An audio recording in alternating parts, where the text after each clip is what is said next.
Morning students. हम पाठों में खनिज पोषण के संदर्भ में अध्ययन कर रहे थे, जिसमें हमने वृहद मात्रिक पोषक तत्वों की बात की थी।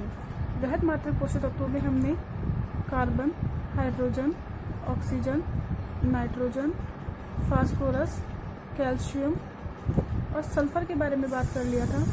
अब हमारे पास पोटेशियम और सल्फर के बारे में बात कर लिया था। आज हम कैल्शियम और मैग्नीशियम के बारे में अध्ययन करेंगे। तो आज हम वृहद मात्रिक पोषक तत्वों में कैल्शियम और मैग्नीशियम की कमी के लक्षण देखेंगे, साथ ही साथ कुछ सूक्ष्म मात्रिक पोषक तत्वों के बारे में भी अध्ययन करेंगे। तो पहले हम बात करते हैं कैल्शियम की। देखिए, ये जो कैल्शियम है, ये कैल्शियम मृदा में अपने अयस्कों के रूप में प्राप्त होता है, लेकिन पादप इसका अवशोषण किसके रूप में करेगा? Ca+2 के रूप में, यानी कि कैल्शियम आयन के रूप में। तो कैल्शियम पादप कहाँ से प्राप्त करेगा? मृदा से। और मृदा में ये अपने अयस्कों के रूप में, जैसे कि कैल्साइट, डोलेमाइट इत्यादि अयस्कों के रूप में पाया जाता है, लेकिन पौधे के द्वारा इसका अवशोषण किसके द्वारा किया जाएगा? कैल्शियम आयन के रूप में किया जाएगा। अब देखिए, कैल्शियम की क्या इंपॉर्टेंस है पादपों के लिए, क्या महत्व है इसका कैल्शियम का, हम जानते हैं। हम बात कर रहे हैं पादपों में खनिज पोषण की। क्या टॉपिक है हमारा? पादपों में खनिज पोषण की। और हम जानते हैं कि पादप कोशिका में कोशिका भित्ति उपस्थित होती है। पादप कोशिका में क्या पाई जाती है? कोशिका भित्ति।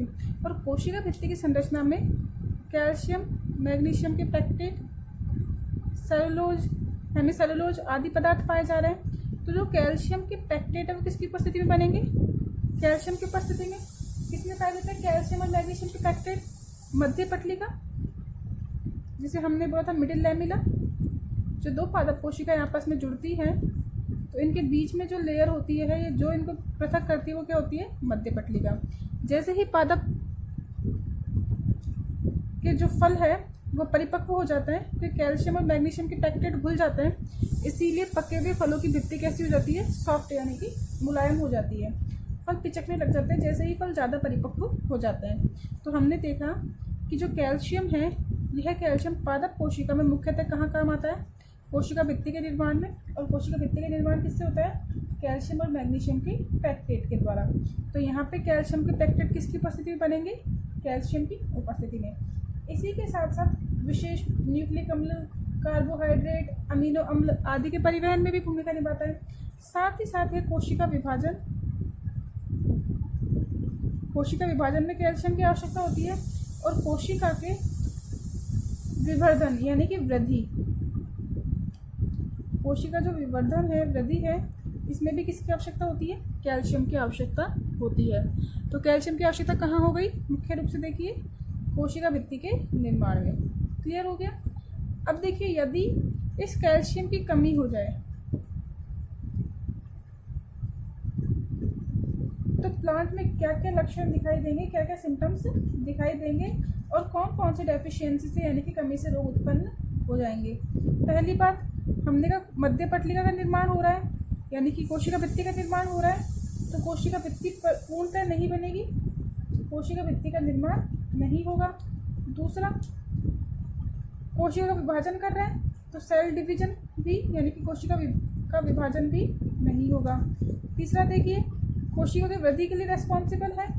अगर कैल्शियम नहीं हुआ तो कोशिका की वृद्धि हो पाएगी? नहीं हो पाएगी। पत्तियों का हरा रंग नष्ट हो जाएगा, जिसे हमने बोला था हरिमाहीनता। क्या बोला था इसे हमने? हरिमाहीनता, जिसे हम बोलते हैं क्लोरोसिस। क्या बोलते हैं इसे? क्लोरोसिस। तो क्या हो जाएगा? पादप की कोशिकाओं में हरिमाहीनता के भी लक्षण उत्पन्न हो जाएंगे। इसी के साथ साथ पादप की जो पत्तियां हैं, पत्तियों के शीर्ष विकृत हो जाते हैं, अपने आकृति में परिवर्तित कर लेते हैं, थोड़े मुड़ जाते हैं, तो इसे हम क्या बोलेंगे? अंकुशित शीर्ष। अंकुशित शीर्ष। ये भी किसके कारण होता है? कैल्शियम की कमी के कारण। तो कैल्शियम की कमी के क्या क्या लक्षण दिखाई देंगे पादप में? पादप की कोशिका भित्ति निर्मित नहीं होगी, कोशिका विभाजन नहीं होगा, कोशिका का विभेदन नहीं होगा, पादप में हरे वर्णक का नष्ट हो जाएगा, यानी कि इसे क्या बोल दिया हमने? क्लोरोसिस हो जाएगा। साथ ही साथ पत्तियों के शीर्ष मुड़ जाएंगे, जिसे हमने क्या बोला है? अंकुशित शीर्ष। अब हम हमारे अगले पोषक तत्व की बात करते हैं, जो क्या है मैग्नीशियम।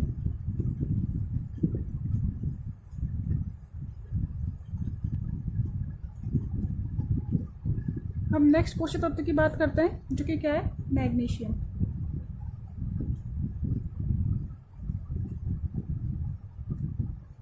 Mg, यह मैग्नीशियम पे प्रधा में होगा, अपने अयस्कों के रूप में पाया जाता है, और जो इसके अयस्क है वो जनरली क्या होता है कार्बोनेट, यानी कि मैग्नीशियम अपने कार्बोनेट के रूप में कहाँ पाया जाता है, मृदा में पाया जाता है। लेकिन जब पादप इसे ग्रहण करेंगे तो किसके रूप में ग्रहण करेंगे, Mg+2 के रूप में ग्रहण करेंगे। क्लियर हुआ। अब देखिए क्या महत्व है इसका मैग्नीशियम का। सबसे जो मुख्य महत्व है वो है DNA या RNA के संश्लेषण में। सबसे मुख्य रोल क्या है इसका, DNA एवं RNA के संश्लेषण में। देखिए जो DNA और RNA के संश्लेषण में विभिन्न एंजाइमेटिक क्रियाएं होती है, उनके लिए Mg क्या करता है, एज ए एक्टिवेटर यानी कि सक्रियक के समान काम करता है, विभिन्न एंजाइमों को सक्रिय करने का काम करता है। तो DNA और RNA के संश्लेषण में विभिन्न एंजाइमों को सक्रिय करने में, DNA और RNA के संश्लेषण में जब हम प्रतिकृतिकरण करते हैं या अनुवादन और अनुलेखन करते हैं, तो उस क्रियाविधि में विभिन्न एंजाइम काम में आते हैं। जैसे हेलिकेज एंजाइम हो गया, टोपोआइसोमरेज गैरेज की बात की थी हमने, हाइड्रोलेज एंजाइम थे, लाइगेज एंजाइम थे। ये अलग अलग एंजाइमों को सक्रिय करने में क्या करता है, आपका मैग्नीशियम सक्रियक के रूप में काम करता है। इसके बाद दूसरा, RNA के निर्माण के समय, जब RNA का निर्माण होता है, इस समय पे आपने देखा था कि राइबोसोम की 2 इकाइयाँ पाई जाती है। तो जो राइबोसोम की छोटी और बड़ी इकाई है, राइबोसोम की कितनी इकाइयाँ पाई जाती है, 2 उप इकाई पाई जाती है। इन दोनों उप इकाइयों को, जिन्हें हमने बोला है छोटी उप इकाई और बड़ी उप इकाई, जब RNA का निर्माण होता है, RNA का संश्लेषण होता है, तो पहले छोटी उप इकाई जुड़ती है, फिर बड़ी उप इकाई जुड़ती है, और फिर यहाँ पे अमीनो अम्लों का संश्लेषण होता है। क्लियर हुआ। अब छोटी और बड़ी उप इकाई के जुड़ने के लिए किसकी आवश्यकता होती है, मैग्नीशियम की। जब तक मैग्नीशियम की निश्चित मात्रा उपस्थित नहीं हो जाती है, तब तक राइबोसोम की छोटी उप इकाई और बड़ी उप इकाई आपस में नहीं जुड़ती है। क्लियर हो गया। प्रोटीन के संश्लेषण के समय राइबोसोम की दोनों उप इकाइयाँ यहाँ जुड़ती हैं। RNA की श्रृंखला पर, RNA चेन पर, RNA की श्रृंखला पर जब आप प्रोटीन का संश्लेषण करते हैं तो 2 इकाइयाँ जुड़ती है, छोटी उप इकाई और बड़ी उप इकाई। यह छोटी और बड़ी उप इकाई किसकी उपस्थिति में जुड़ती है, मैग्नीशियम आयन की उपस्थिति में जुड़ती है। इसी के साथ साथ तेल वाले बीजों में, जो ऑयली सीड्स हैं,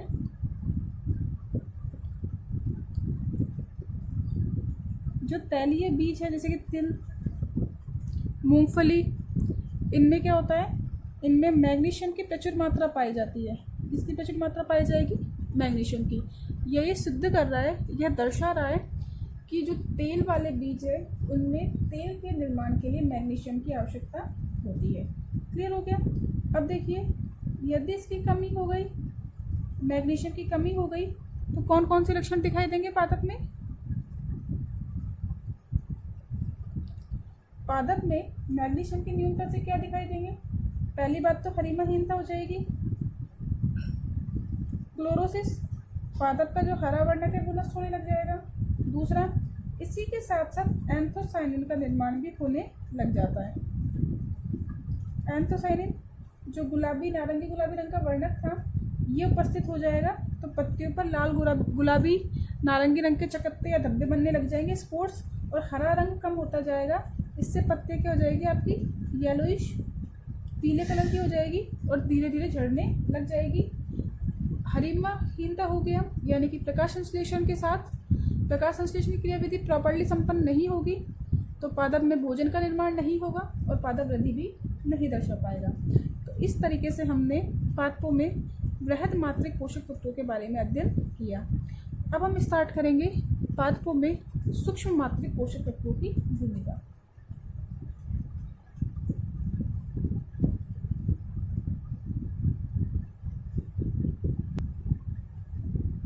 अब हमारा नेक्स्ट पॉइंट है पादपों में सूक्ष्म मात्रिक पोषक तत्व की भूमिका।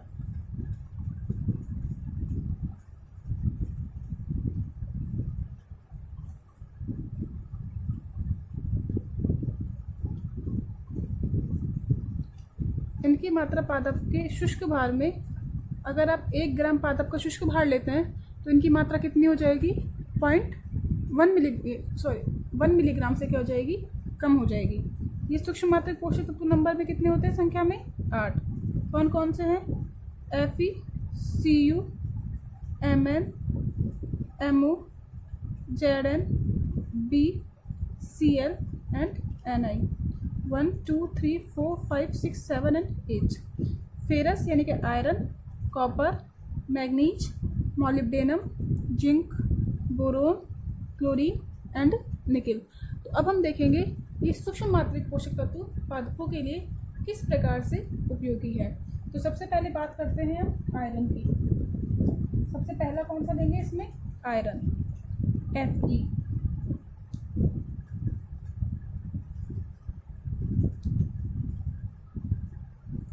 यह आयरन Fe+2 और Fe+3 दो रूपों में पाया जाता है।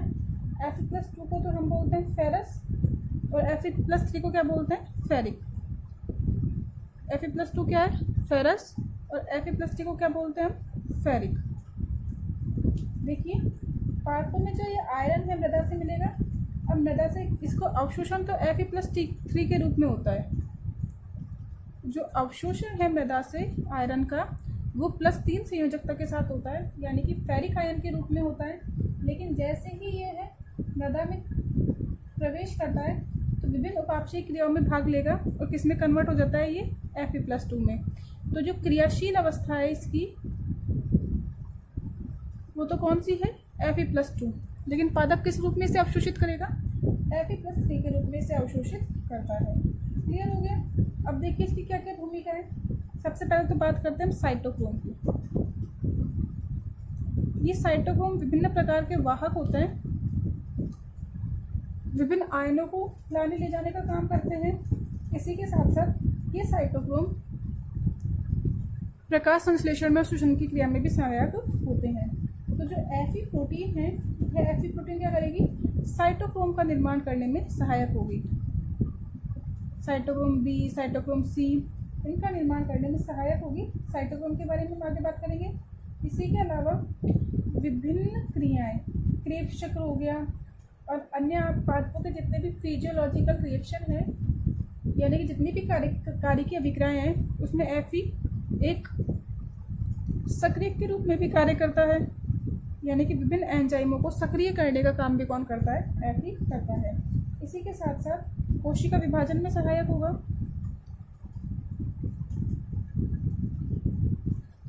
Electron transport system ETS, electron परिवहन तंत्र। इस ETS के बारे में भी हम आगे सेशन में पढ़ेंगे। तो जो इलेक्ट्रॉन ट्रांसपोर्ट सिस्टम है, इलेक्ट्रॉन परिवहन तंत्र है, उसमें भी आपके Fe आयन की मुख्य भूमिका होती है विभिन्न साइटोक्रोम्स को आपस में जोड़ने में, और इलेक्ट्रॉन के परिवहन में Fe आयन सहायता करता है। इसी की सहायता से NADP किस में कन्वर्ट हो जाता है? ADP में। तो जो NADP है, इस NADP को पादप अपनी ऊर्जा की आवश्यकता के अनुसार ATP में परिवर्तित होते करते हैं और एक NADP से 3 ATP की प्राप्ति होती है। तो यहाँ पे क्या होगा? आपके पास इलेक्ट्रॉन मूवमेंट होता है जिसे हम क्या बोलते हैं? इलेक्ट्रॉन परिवहन तंत्र। इसमें भी आपकी Fe की यानी कि आयरन की आवश्यकता होती है। क्लियर हो गया? अब यदि Fe की कमी हो गई तो पादप में, यदि पादप में Fe आयन की कमी हो गई तो उसके क्या क्या लक्षण दिखाई देंगे? देखिए, जैसे ही Fe की कमी हो जाएगी, हरिमाहीनता। सबसे पहला प्रभाव कहाँ दिखाई देगा? पत्तियों पर। तो क्या हो जाएगी? हरिमाहीनता। जैसे ही हरिमाहीनता हो गई तो क्या पादप प्रकाश संश्लेषण कर पाएगा? नहीं। तो प्रकाश संश्लेषण की क्रियाविधि नहीं होगी। प्रकाश संश्लेषण क्रियाविधि के ऊपर इसका प्रभाव पड़ेगा। साथ ही साथ जब प्रकाश संश्लेषण क्रियाविधि में प्रभाव पड़ेगा तो भोजन का निर्माण नहीं हो पाएगा, और भोजन का निर्माण नहीं होगा तो पादप वृद्धि नहीं कर पाएगा। तो पादप की वृद्धि नहीं हो पाएगी। पादप की वृद्धि नहीं होगी तो पादप आगे विभाजन नहीं कर पाएगा, तो कोशिका विभाजन नहीं होगा। इसी के साथ साथ श्वसन की क्रियाविधि में भी है, साइटोक्रोम में काम आता है, तो श्वसन की क्रियाविधि भी प्रभावित होगी। तो क्या क्या आयरन की कमी के क्या क्या लक्षण दृष्टि कट होंगे? हरिमाहीनता हो जाएगी, क्लोरोसिस, प्रकाश संश्लेषण की क्रियाविधि नहीं हो पाएगी। प्रकाश संश्लेषण की क्रियाविधि नहीं हो पाएगी तो पादप वृद्धि नहीं कर पाएगा। जब वृद्धि नहीं होगी तो विभाजन नहीं होगा और साथ ही साथ विभिन्न साइटोक्रोमों की क्रिया प्रणाली अवरुद्ध हो जाएगी, यानी कि श्वसन की क्रियाविधि भी संपन्न नहीं हो पाएगी। तो हमने किसके बारे में बात की थी? आयरन की। इस आयरन की और सभी सूक्ष्म मात्रिक पोषक तत्वों से ज़्यादा मात्रा की आवश्यकता होती है, तो यह आपका मुख्य सूक्ष्म मात्रिक पोषक तत्वों में शामिल होता है। अब हम नेक्स्ट पोषक तत्व की बात करते हैं, जो कि है कॉपर, Cu, तांबा। तो हमारे पास अगला सूक्ष्म मात्रिक पोषक तत्व है कॉपर, Cu, कॉपर, जिसे हम तांबा भी बोलते हैं। देखिए, यह कॉपर भी पादप को मृदा से प्राप्त होगा जड़ों के द्वारा।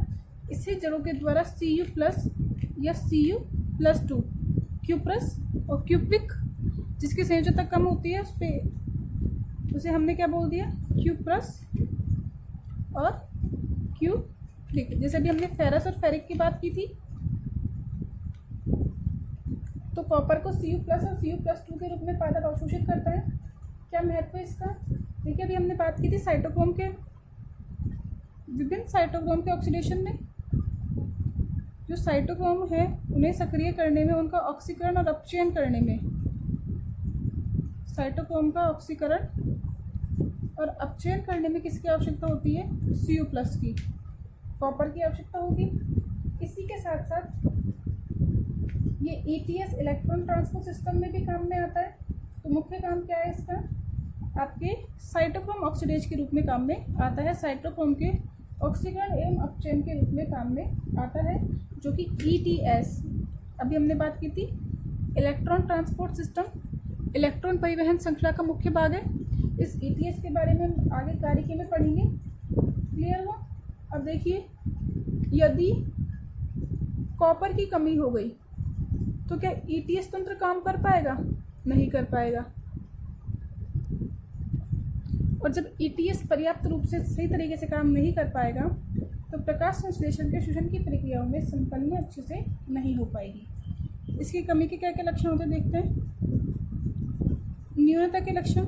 इस न्यूनता के लक्षण में जैसे इसकी कमी हो जाएगी तो पत्तियां मुरझा जाएंगी, क्लोरोसिस हो जाएगा।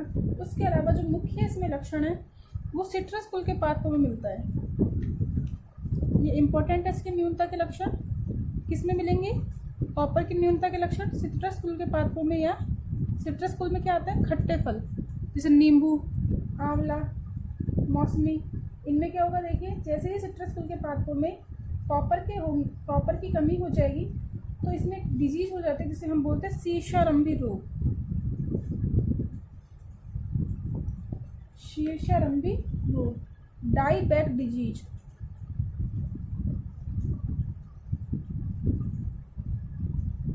कौन सा रोग हो जाएगा? Dieback disease. इसमें क्या होगा? जो पत्तियों का जो शीर्ष है ये कैसे हो जाएंगे? आपके मुड़ जाएंगे और सफ़ेद पड़ जाएंगे। तो जो शीर्ष है, पत्तियों का शीर्ष आरंभ है, वो विकृत होने लग जाएगा। तो कॉपर की कमी से जो महत्वपूर्ण रोग है यह पूछा जाता है कि जो डाईबैक डिजीज है या शीर्षारंभी रोग है, यह किस पोषक तत्व की या किस खनिज तत्व की कमी के कारण होता है। तो किस खनिज तत्व की कमी के कारण होगा? ये कॉपर की कमी के कारण। किसकी कमी के कारण हो जाएगा? कॉपर की कमी के कारण। तो आज हमने सूक्ष्म मात्रिक पोषक तत्व स्टार्ट किए, जिसमें हमने Fe और Cu के बारे में हम अध्ययन कर चुके हैं। अब जो शेष सूक्ष्म मात्रिक पोषक तत्व बचे, इनका अध्ययन हम कहाँ करेंगे? अगले वीडियो में। तो आज के लिए इतना ही।